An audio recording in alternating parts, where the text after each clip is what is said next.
Jehová cumplirá su propósito en mí. Tu misericordia, oh Jehová, es para siempre. No desampares la obra de tus manos. El tema que vamos a compartir en esta mañana se titula El propósito que afirma tu vida. Es el primer tema del 2026 en relación a la temática Iglesia, está firmes y constantes, basada en 1 Corintios capítulo 15, versículo 58, que es un texto hermoso, maravilloso, que nos acompañará a lo largo de todo el año 2026. Vamos a empezar con una anécdota. Voy a leer a continuación una anécdota. Presta mucha atención, porque de esto se deriva una estructura interesante que tiene que ver con el propósito que afirma nuestra vida. El propósito que afirma nuestra vida. Así que mucha atención a lo que vamos a leer en esta mañana. Abra sus oídos. La anécdota se titula El bordado de Dios. Cuando yo era pequeño, mi mamá solía coser mucho. Yo me sentaba cerca de ella y le preguntaba qué estaba haciendo. Ella me respondía que estaba bordando. Siendo yo pequeño, observaba el trabajo de mi mamá desde abajo. Por eso siempre me quejaba diciéndole que solo veía hilos feos. Ella me sonreía, miraba hacia abajo y gentilmente me decía: hijo, ve afuera a jugar un rato y cuando haya terminado mi bordado te pondré sobre mi regazo y te dejaré verlo desde arriba. Imagínense, ¿no? Todo depende con qué lentes estamos viendo y en qué perspectiva lo estamos haciendo. No es lo mismo ver de abajo hacia arriba que de arriba hacia abajo. Me preguntaba por qué ella usaba algunos hilos de colores oscuros y por qué me parecían tan desordenados desde donde yo estaba viendo. Más tarde escuchaba la voz de mamá diciéndome: hijo, ven y siéntate en mi regazo. Yo lo hacía de inmediato y me sorprendía y emocionaba al ver la hermosa flor, el bello atardecer en el bordado. No podía creerlo. Desde abajo solo veía hilos enredados y desordenados. Entonces mi mamá me decía: hijo mío, desde abajo se veía confuso y desordenado, pero no te dabas cuenta de que había un plan y un propósito desde arriba. Yo tenía un hermoso diseño. Ahora míralo desde mi posición. Qué bello que se ve. Muchas veces a lo largo de los años he mirado al cielo y he dicho: Padre, ¿qué estás haciendo? Él responde: estoy bordando tu vida. Le he dado un propósito. Entonces yo le replico: pero se ven tan confusos, es un desorden total lo que estás haciendo con mi vida.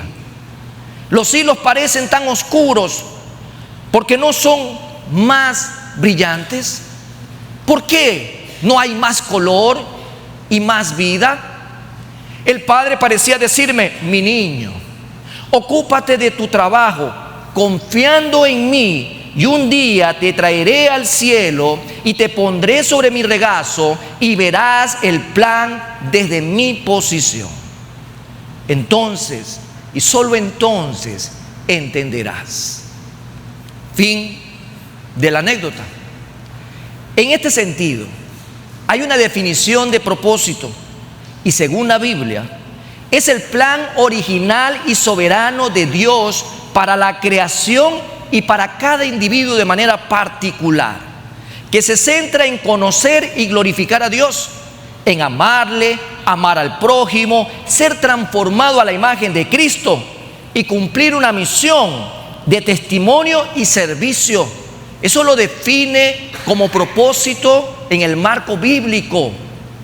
Es la razón de nuestra existencia, dando sentido y dirección a la vida, enfocándose en la salvación y la eternidad. Dios le ha dado un propósito tanto a la humanidad, al cosmos, a la creación, como de manera particular a cada uno de los presentes en esta mañana y a cada individuo en esta tierra. Definición de propósito. Ante todo lo mencionado, tanto en la anécdota con esta definición muy prolija de lo que es propósito, vamos a ver en esta mañana algunas referencias que nos van a permitir comprender, sobre todo comprender el propósito del Eterno en nuestras vidas, que nos afirma, lo cual nos capacita para estar listos día a día a lo que hemos sido llamados, y es a servirlo. ¿Dónde están los siervos de Dios? ¿Dónde están aquellos que han entregado su vida a Cristo Jesús? Por lo tanto, amados hermanos, todo aquel que tiene a Cristo Jesús, sin discusión alguna, es un siervo. Y un siervo hace lo que su amo dispone. Y su amo ha dispuesto, el Dios soberano, sobre cada uno de nosotros un propósito. Y ese es el propósito que afirma nuestra vida. Veamos entonces esta referencia, y de manera muy puntual en este día vamos a analizarlo a través de 6 vidas. 6 vidas. Cada vida tiene un propósito y es lo que define el marco bíblico. Pero en medio de ello vamos a separar en 2 grupos. La primera referencia va a coger, de estas 6 vidas va a coger 3. Y le hemos llamado a esta referencia: cuando se desecha el propósito, todo es caos y destrucción. Esa es la primera referencia en esta mañana para comprender, ¿sí?, el propósito que afirma nuestra vida. Cuando se desecha el propósito, todo es caos y destrucción. Bueno, hablemos entonces de estas 3 vidas que podemos analizarla a la luz de la misma palabra, en donde la valoración que cada uno le da a su propósito en la vida realmente no estaba conforme a la voluntad de Dios, y todo termina en caos y destrucción. Tal vez en el caminar de analizar estas vidas usted va a ir buscando similitudes en el día a día de lo que su vida hoy por hoy representa delante de Dios. Veamos este primer ejemplo y nos vamos a ir al Génesis. Vamos a ir al comienzo de todo, vamos al origen de todo, y vamos a ir a ver la vida de Caín. Caín. Y Caín, ya usted sabe, ¿no? Ese nombre a veces hace que uno se le despeluque el cuerpo. Creo que difícilmente una persona le pone Caín a su hijo, ¿no? Tal vez le pone Abel, pero Caín es difícil, ¿no? No creo que ninguno de los presentes se le haya pasado la remota idea de ponerle Caín a su hijo, ¿no? En ese sentido, vamos a hablar un poco de Caín, y para ello buscamos la referencia que el Señor le revela al discípulo amado ya en el Nuevo Testamento sobre quién era Caín. Y dice Primera de Juan capítulo 3 versículo 12 lo siguiente: no como Caín, que era del maligno y mató a su hermano. ¿Qué es lo que dice la palabra de Caín? Que era del maligno y mató a su hermano. ¿Y por qué causa lo mató? Porque sus obras eran malas y las de su hermano justas. Entonces, cuando analizamos esta vida, este nombre, este personaje en la Biblia, Caín es igual entonces a envidia. Cuando hay envidia en la vida de una persona, amados hermanos, puede provocar ceguera, puede provocar que uno desvíe la mirada del verdadero propósito que Dios tiene para tu vida y para la mía. Caín nace en el seno de una familia, nada más y nada menos que la primera familia instituida en el mundo. Y aquella familia estaba constituida por su papá, que era Adán, y por su mamá, que era Eva. En ese sentido, él se convierte en el primer hijo. Nació seguramente para ser de gran impacto para su entorno, pero la historia nos revela que no fue así. Él cayó en el tremendo pecado de la envidia y por ello mata a su hermano.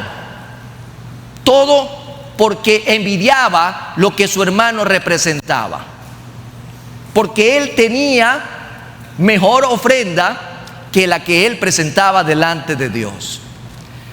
La inseguridad invadió su vida, porque es lo que enseguida comienza a ocurrir cuando ese celo maligno, esa envidia, ese sentimiento de querer todo para uno, comienza a bloquear su caminar y lo invade la inseguridad. No pudo soportar que otro sea mejor que él. No aceptó la voluntad de Dios y se convirtió en el primer asesino. Porque cuando uno acepta la voluntad de Dios, sabe que alrededor de nosotros pueden haber mejores personas, o personas que están haciendo las cosas para el Señor mucho mejor, o que se están esforzando más para obtener tal tipo de resultados. En vez de él transparentar sus pensamientos, se dejó gobernar por la envidia, por el celo, por la contienda, y de manera inmediata lo único que ocurre es un acto de maldad. Asesinó a su hermano. No aceptó la voluntad de Dios y se convirtió en el primer asesino que registra la Biblia. Se negó a creer que podía tener seguramente otra oportunidad para demostrar una mejor actitud y disposición de su corazón ante Dios.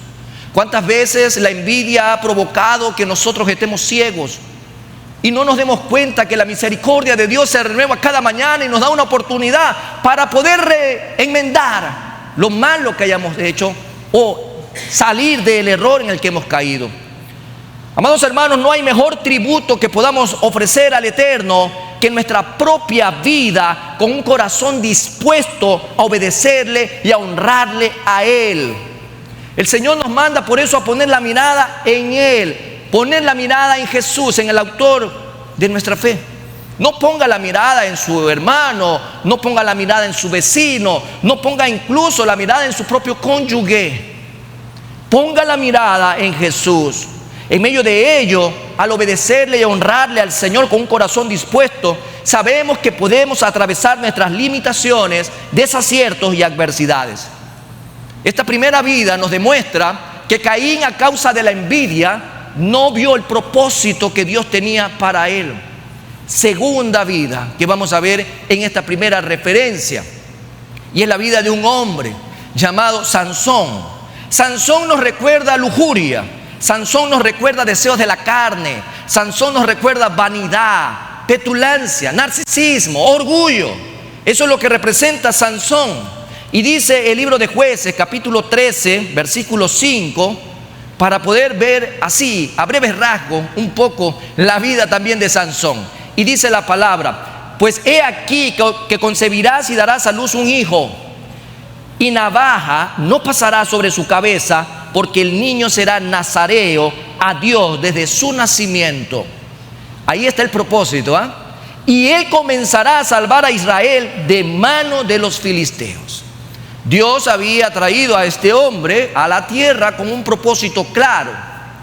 A Sansón Dios le dio la gran responsabilidad de ser juez, de dirigir al pueblo de Israel. Él sería el instrumento que Dios utilizaría para libertar a Israel de la opresión de los filisteos, un gran pueblo enemigo que siempre tenía Israel. Los filisteos eran gente de gran estatura, fuertes, y cuando llegaban siempre del otro lado del mar a violar, a saquear y a destruir las aldeas del pueblo. Por eso la palabra nos demuestra que Dios había levantado a alguien que liberte a Israel. Pero su vida se convirtió en fracaso, al igual que la vida de Caín. Cuando nos salimos del propósito o no lo entendemos, cuando realmente nos desviamos del propósito, todo va a ser caos y destrucción. Cuando Sansón se desvía del propósito por el cual había nacido para esta tierra, su vida se convirtió en fracaso. Cuando no pudo manejar lo que Dios le había dado, Dios le había dado a él algo importante, como a ti y como a mí. Dios le había confiado a él un propósito. Bueno, ¿qué fue lo que hizo Sansón? Sansón comenzó a confiar en la gente equivocada, en la gente que se había constituido en enemigo de Dios. Eran gente pagana, gente rebelde, gente que no quería saber de Dios ni tenía temor a Dios. Tenían sus ídolos. Por lo tanto, este hombre se comienza a acercar a esta gente. No hay comunión la luz con las tinieblas. No hay comunión Belial con Dios. ¿Qué comenzó a hacer Sansón? Sansón comenzó a confiar información clasificada, por decirlo así, que revelaban cuál era el voto que obviamente él tenía que seguir cumpliendo.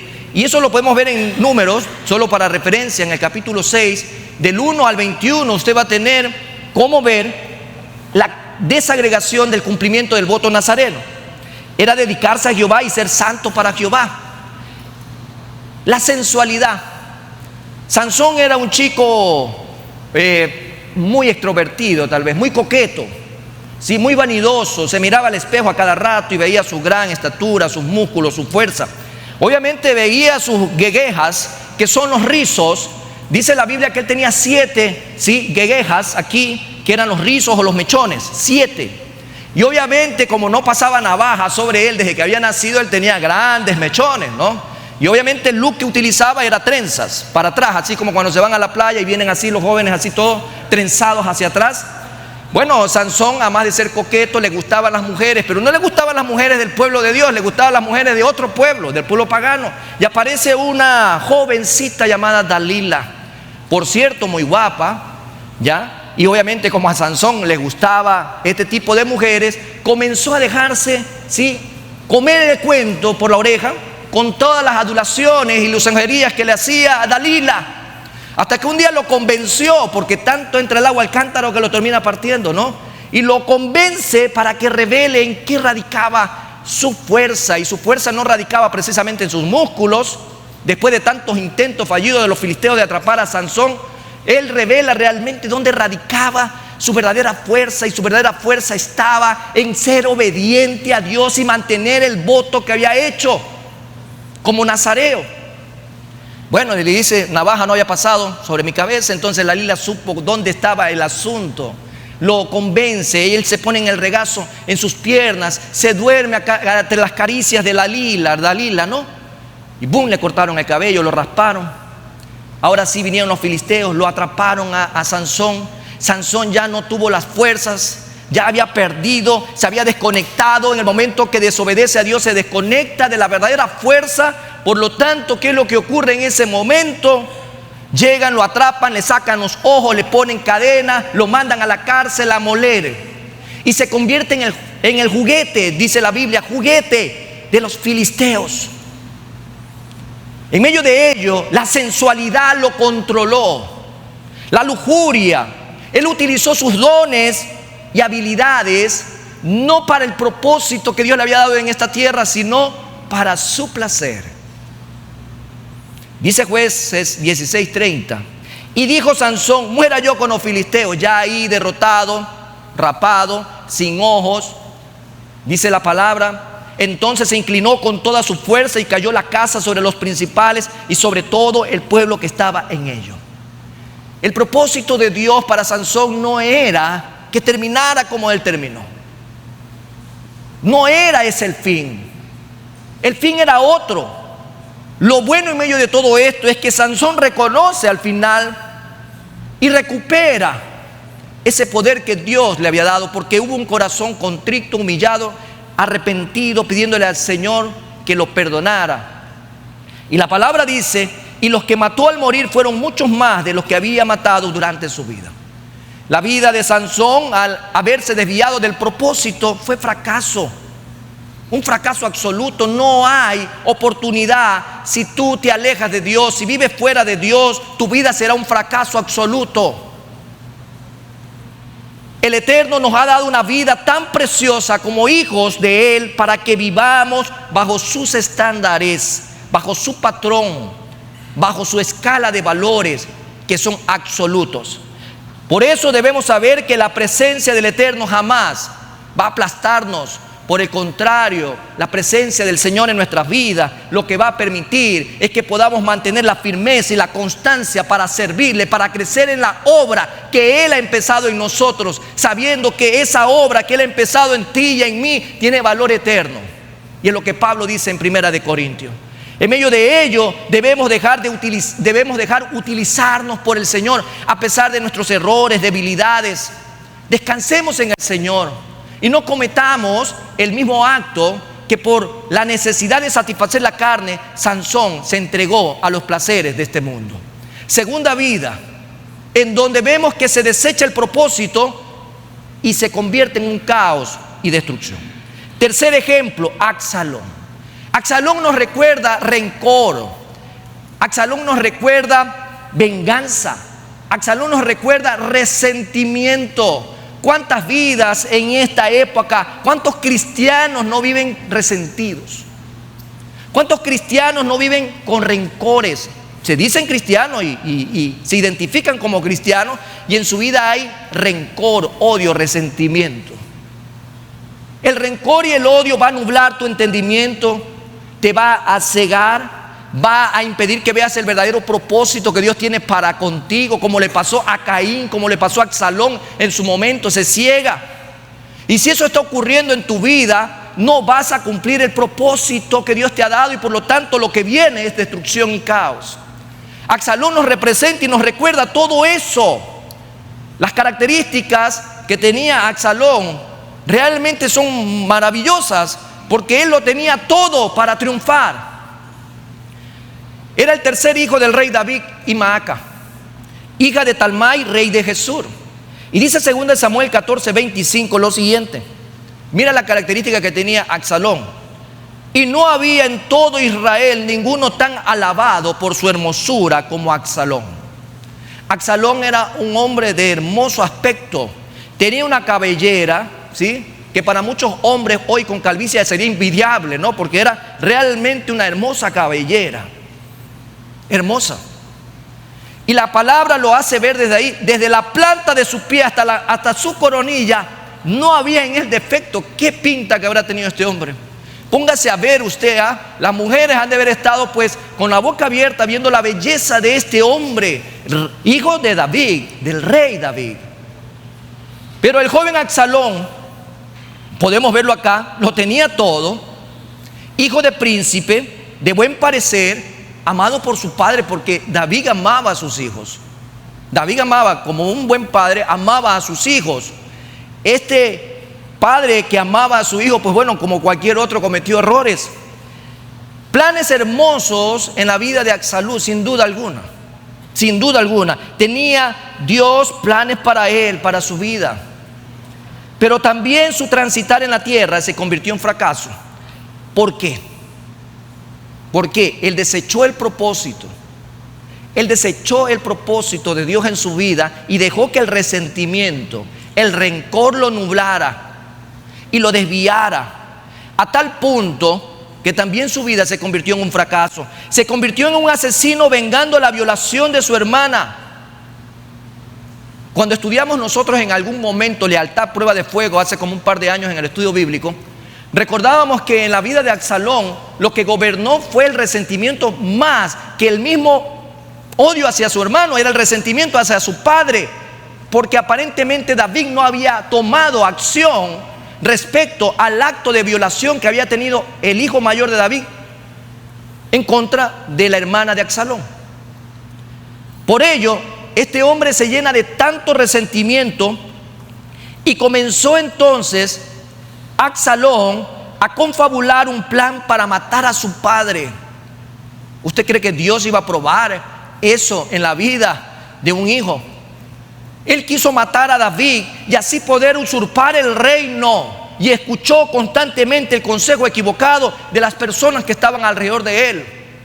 Cuando tú te nublas, te apartas de la palabra, dejas de escuchar el consejo de Dios. Y si dejas de escuchar el consejo de Dios, ¿el consejo de quién vas a escuchar?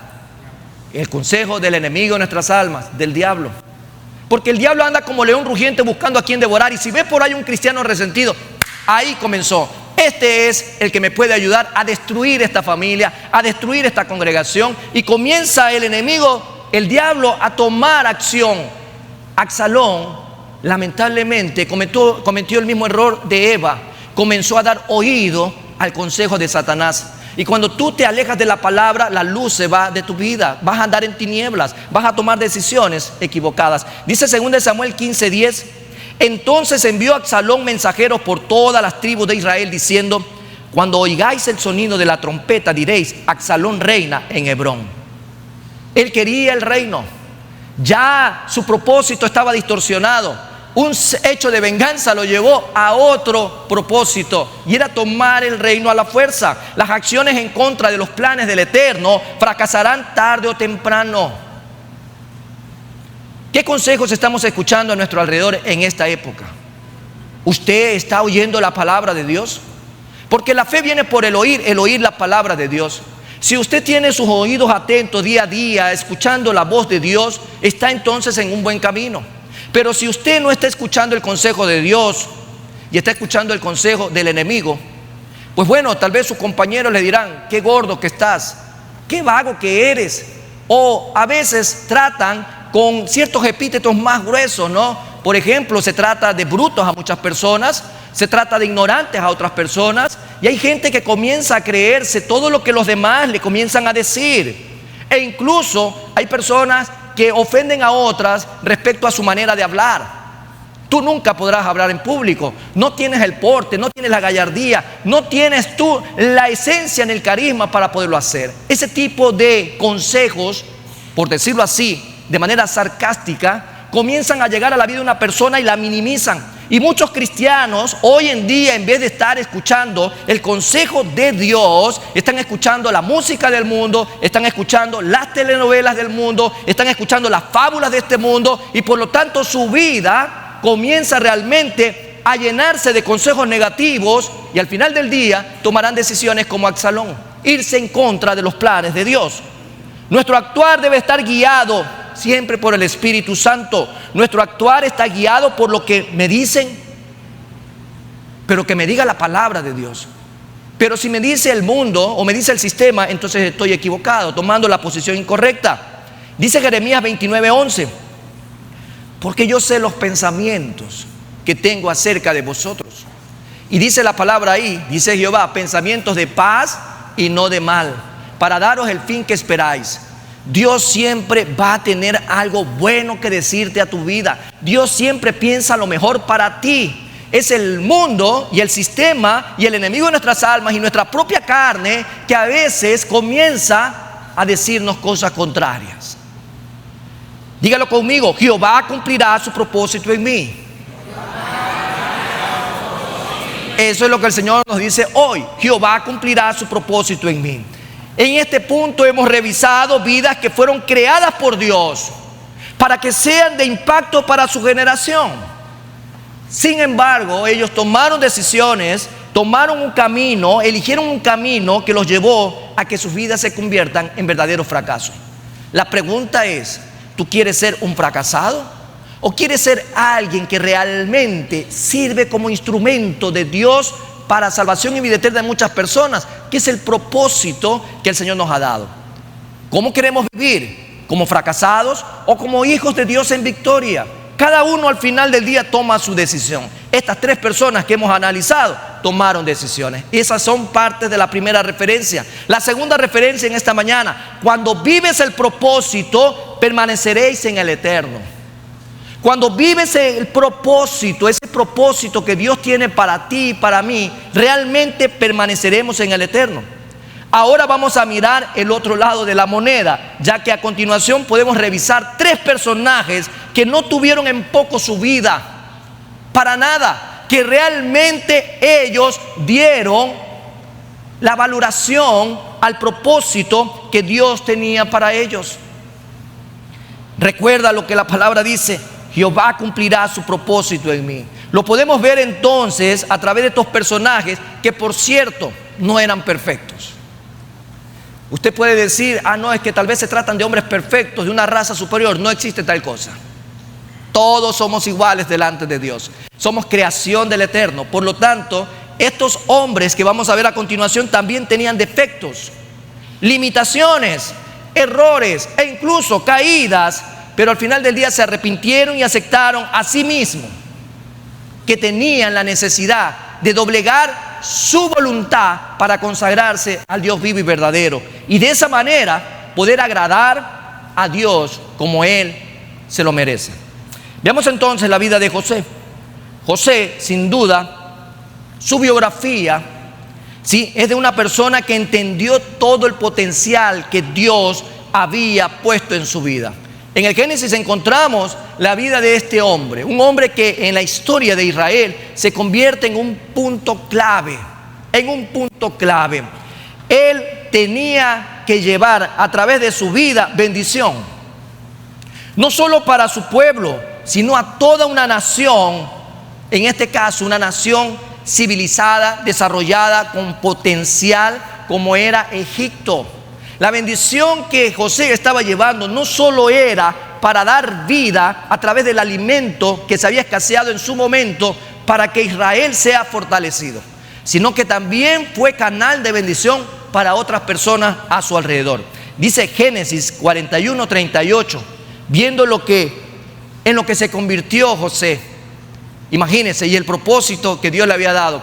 Y dice la palabra: y dijo Faraón a sus siervos: ¿acaso hallaremos a otro hombre como este en quien esté el Espíritu de Dios? ¿Qué referencia en la vida de José? Lo estaba diciendo el mismo Faraón. ¿Qué testimonio? Cuando tú cumples el propósito de Dios, vas a permanecer en Él y Él va a poner favor y gracia sobre tu vida ante las demás personas. ¿Habrá alguien que se haya referido así de ti?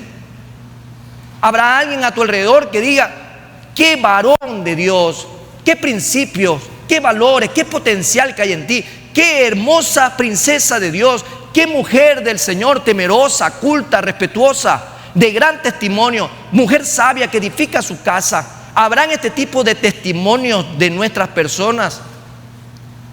¿Habrá este tipo de comportamiento alrededor de las personas que estamos impactando con el propósito de Dios en nuestras vidas? La inmadurez, obviamente juvenil, de José. Acuérdense que José tenía 17 añitos cuando fue vendido por sus hermanos. Pero fue vendido por sus hermanos porque la inmadurez trajo consigo fricción. Y sus hermanos decidieron, una vez que se cansaron de todas las sátiras y las cosas que decía José en su momento, ¿sí?, lo vendieron. Lo terminaron vendiendo. Lo vendieron como esclavo. Ya José, en un país extraño, alejado de su familia, se dice en la palabra que jamás su fe se debilitó. No habla la palabra de que, a pesar de estar en Egipto y haber sido vendido primero como esclavo en la casa de Potifar, y después haber recibido un mal pago por las acusaciones que hizo la mujer de Potifar en contra de José, y terminó en la cárcel, a pesar de lo que él atravesó, la venta como esclavo, vivir en la casa de Potifar y de ahí terminar en la cárcel, jamás su fe se debilitó. Él tenía desarrollada la sensibilidad espiritual de saber de que Dios tenía un propósito en su vida y lo iba a cumplir. Jamás estuvo amilanado, no sucumbió a las circunstancias coyunturales de lo que podemos ver por vista, sino que él miraba por fe.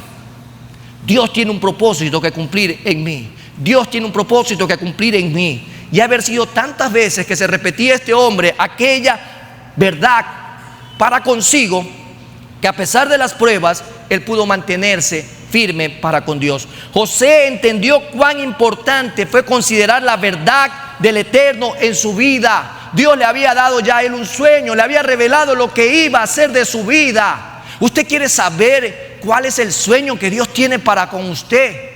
¿Quiere usted que alguien se lo diga o usted quiere leerlo en la palabra? Dios tiene grandes cosas para nosotros. Ya lo decía Jeremías: tengo pensamientos de paz y de bienestar para ustedes. Imagínense, Dios refiriéndose a sus hijos, a su pueblo. ¿Qué tipo de pensamientos tiene para nosotros? ¿Usted quiere saber cuál es su finalidad en esta tierra? Pues no es que termine en esta tierra, sino que viva por la eternidad, adorando y exaltando al que vive y reina por los siglos de los siglos. Dios no tiene un propósito en esta tierra para que sus hijos sean millonarios, famosos. Dios no dice eso en la Biblia. Pero hay gente que se inventa y comienza a distorsionar y comienza a creer que ha nacido para ser famoso en esta tierra, exitoso en esta tierra, de renombre en esta tierra. El único renombre que usted puede realmente abrazar es que ahora tiene un nombre nuevo escrito en el libro de la vida y que nos gozaremos en la eternidad con Dios. Porque nosotros somos transitorios, transeúntes, peregrinos, pasamos de esta tierra y seguiremos viviendo por la eternidad en aquel lugar donde Dios tiene preparado moradas para ti y para mí. Por lo tanto, si usted está yendo a una iglesia pensando que el propósito de Dios para su vida es ser famoso, pues está perdiendo el tiempo.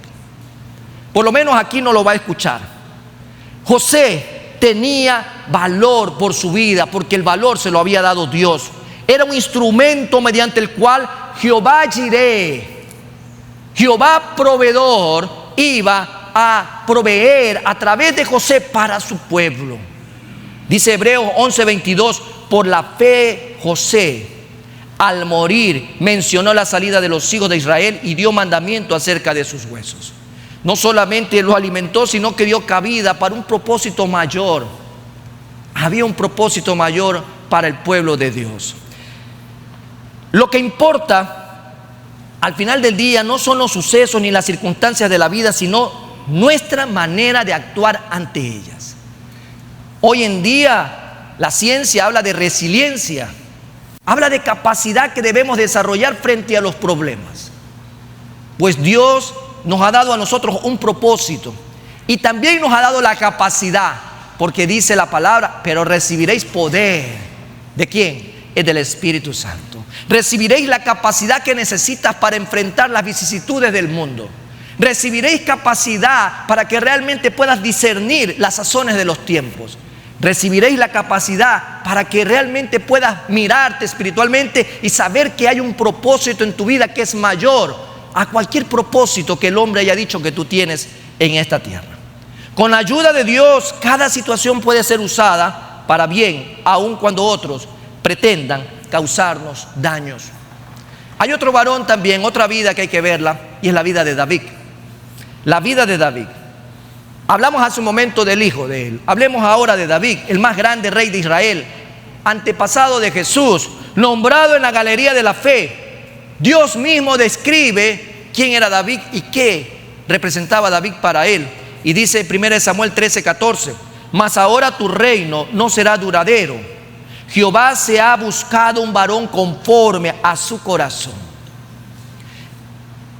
En esta escena, si usted ha leído la historia y sabe cuál es el contexto de este texto, había una conversación entre Samuel y también el primer rey de Israel llamado Saúl. ¿Usted se imagina la cara que habrá puesto Saúl cuando él estaba diciendo, Samuel, esto de parte de Dios? Imagínese, mas ahora tu reino no será duradero. Ya estaba sentenciado Saúl. Jehová se ha buscado un varón conforme a su corazón, al cual Jehová ha designado para que sea príncipe sobre su pueblo, por cuanto tú no has guardado lo que Jehová te mandó. Tal vez a Saúl lo ponemos en el primer grupo, en donde su vida fue un fracaso, porque él no vivió en el propósito, él lo desechó el propósito y su vida se convirtió en lo que era. Esta es la escena realmente que le da sentido, amados hermanos, a lo que estamos tratando de compartir en esta mañana. Cuando usted desecha a Dios, cuando usted le da la espalda a Dios, cuando usted hace caso omiso a lo que Dios está mandando para su vida se convierte en fracaso. Y Dios inmediatamente levantará a otro para que cumpla su propósito. Y era lo que estaba pasando aquí. David se convertiría en el sucesor de Saúl. Pero a pesar de todo esto, David no era ningún santo. David no era perfecto. David cometió errores como cualquiera de nosotros, como cualquier ser humano. No justificamos las acciones de David en ningún momento, pero sí es importante dejar sobre la mesa, porque hay que compartir el contexto completo. David cometió errores fatales como adulterio, asesinato, desobedeció a Dios tomando incluso un censo al pueblo, no lidió bien tampoco con el pecado de sus hijos ni la crianza de sus hijos. David cometió muchos errores, como cualquier persona de carne y hueso. Sin embargo, no se hundió en sus errores, sino que él, reconociendo con sinceridad en contra de quién había pecado, él abre su corazón y le pide al Señor perdón.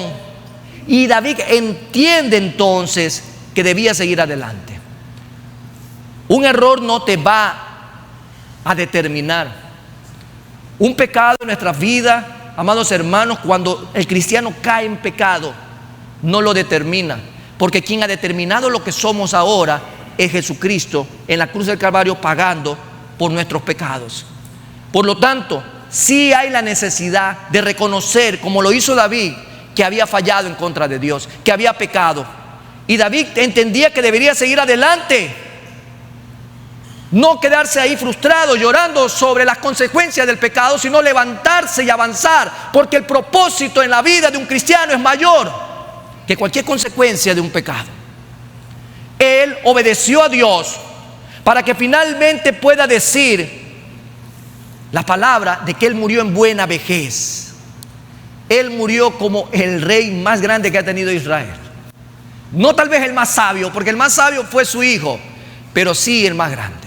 Un varón conforme al corazón de Dios, lleno de días, de riqueza y de gloria al final del día.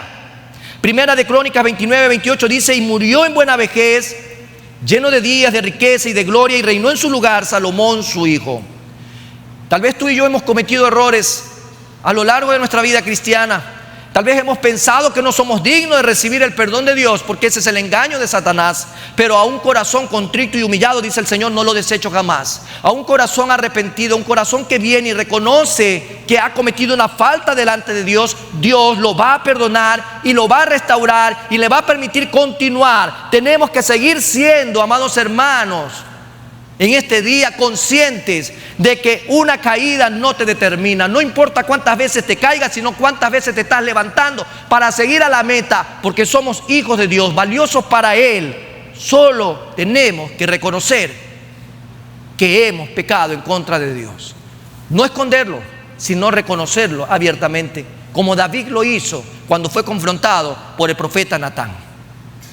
Tenemos entonces dos personajes, amados hermanos, en donde pudieron permanecer a pesar de sus errores en el propósito que Dios había dado a sus vidas: José y David. Pero hay alguien más que quiero compartir, y es Pablo, el apóstol Pablo, Saulo de Tarso, su nombre con el cual era identificado entre los judíos, Saulo de Tarso.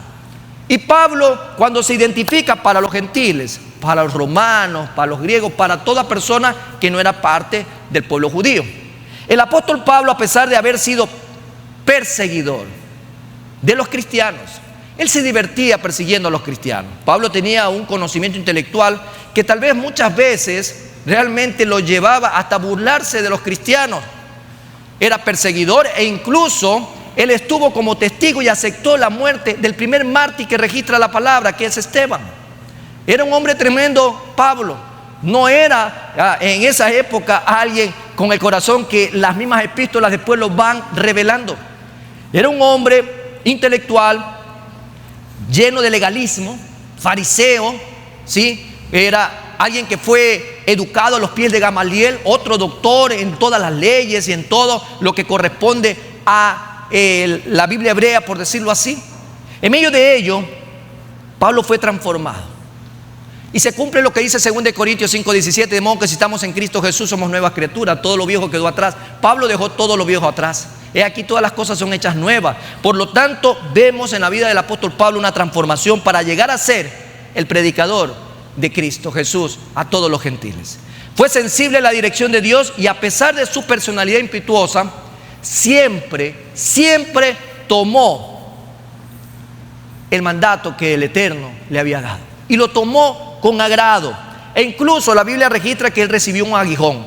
Dice 2 Corintios 12:7, para ir viendo lo que pasó en la vida de Pablo.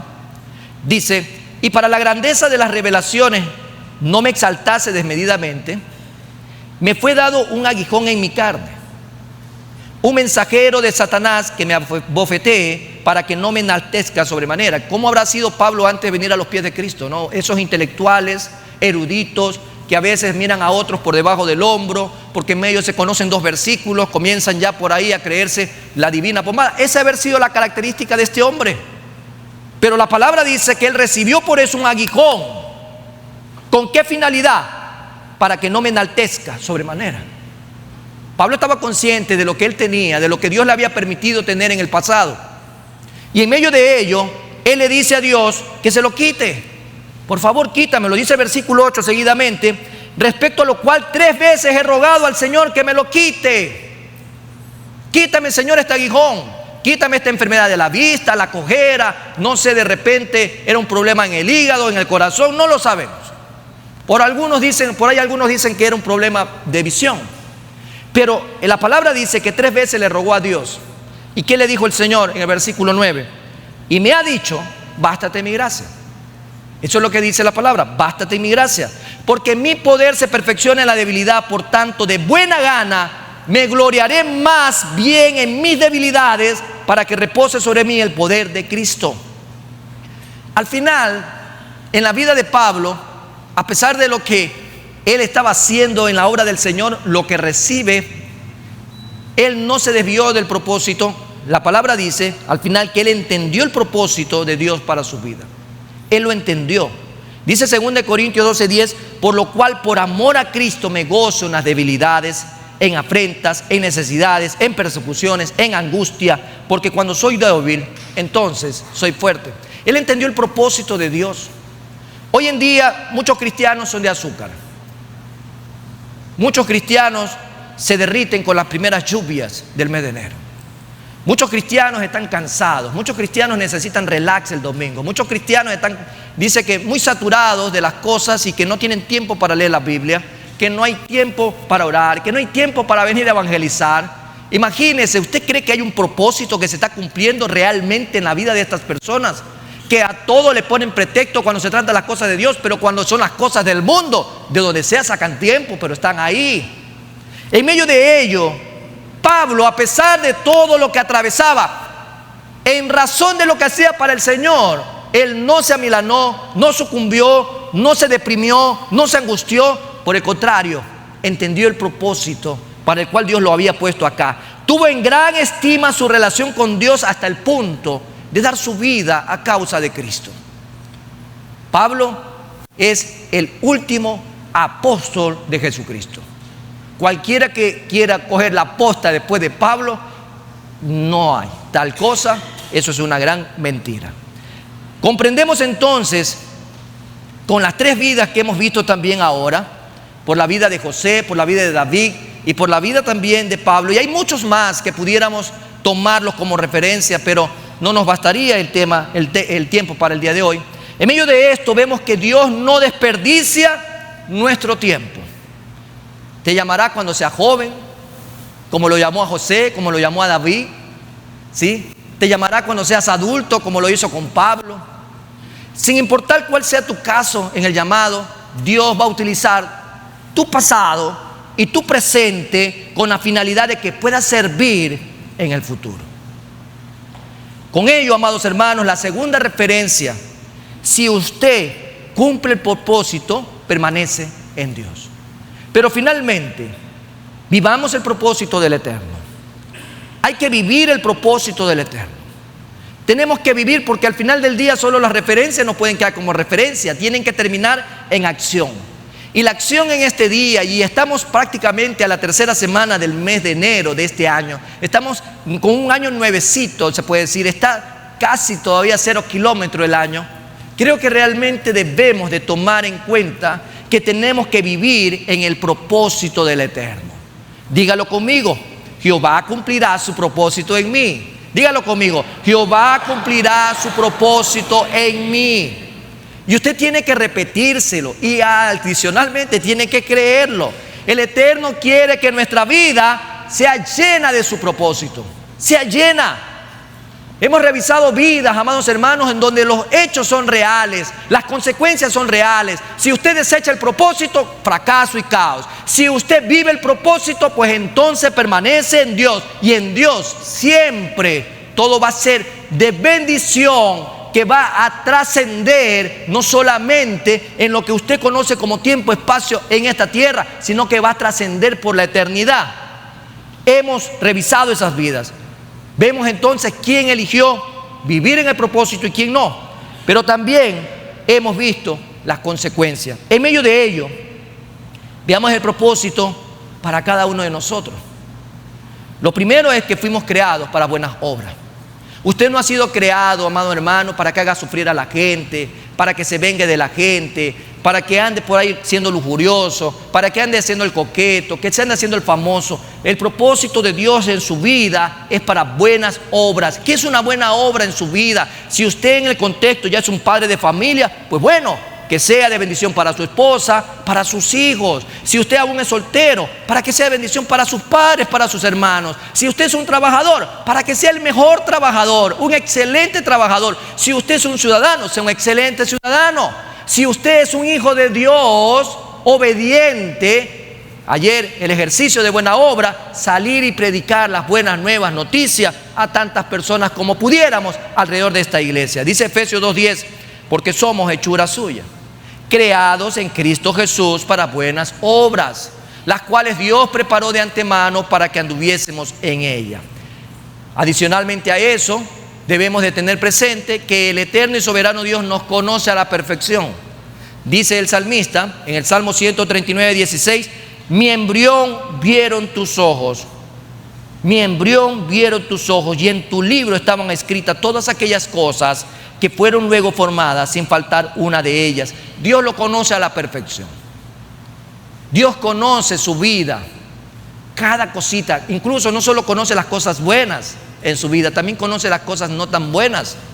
Dios conoce lo más íntimo de usted. Dios no lo puede, usted a Dios no lo puede engañar, ¿sí? Si usted, por ejemplo, es medio quisquilloso, Dios lo conoce. Si usted es medio testarudo, Dios lo conoce. Si usted es una persona compasiva, Dios lo conoce. Porque Dios ve el corazón. No se queda con lo que está viendo afuera. Él ve lo más profundo. También somos muy valiosos para el Eterno. ¿Usted sabe lo que representa su vida para Dios? ¿Usted entiende el precio que Dios pagó para que usted hoy sea un hijo de Él? ¿Usted lo entiende? ¿Sabe qué significa ser hijo de Dios? ¿Sabe qué significa que Dios a usted lo ame de tal manera que entregó a su unigénito Hijo en la cruz del Calvario para que usted no se pierda si cree en Jesucristo y más bien tenga vida eterna y no vaya a condenación? Entender eso, dice Zacarías capítulo 2 versículo 8 en la segunda parte, dice: porque el que os toca, toca la niña de su ojo. Usted lo que más cuida, ¿sí?, son sus ojitos. Lo primero que usted trata de cuidar es eso, porque para usted es delicado, es sensible, es algo de mucho valor, mucho valor. En medio de ello, yo quiero que usted recoja todo lo que el Señor ha traído a su vida hasta este momento. Usted ponga sobre el lado de frente de todo lo que ha recogido el día de hoy, en esta mañana, su vida, y ubíquela. Ubíquela. Usted tiene una T en el momento en su vida, y un lado están aquellas vidas que representan el fracaso y el caos por desechar el propósito de Dios, y en el otro lado de la T están aquellas personas que han vivido el propósito, que lo han cumplido y que obviamente permanecen en el Señor. ¿Con cuál usted se identifica?